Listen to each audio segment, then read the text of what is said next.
muslimin, dengan semangat dan roh kebenaran.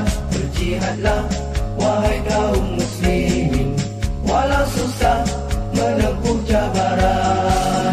Bersatulah wahai kaum muslimin, dengan obor sinar kebahagiaan. Berjihadlah wahai kaum muslimin, biar syahid ataupun kemenangan. Berjuanglah wahai Ansarullah, dengan mahkamah daulah Islamiyah. Berkorbanlah wahai yang beriman, dengan harta dan segenap kepunyaan.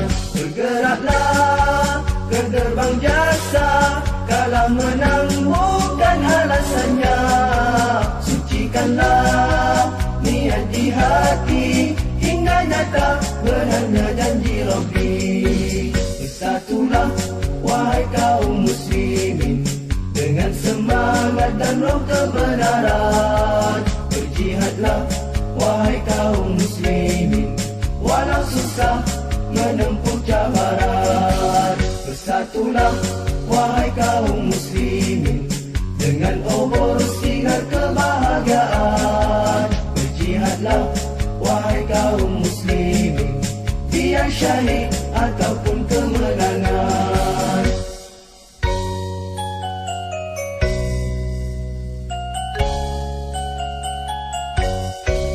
Berjuanglah wahai Ansarullah, dengan mahkamah daulah Islamiyah. Berkorbanlah wahai yang beriman, dengan harta dan segenap kepunyaan. Bergeraklah ke gerbang jasa, kalah menang bukan alasannya. Sucikanlah niat di hati, hingga nyata benarnya janji Rabbi. Selamatlah parti Islam melangkah, membimbing ummah ke medan siasa.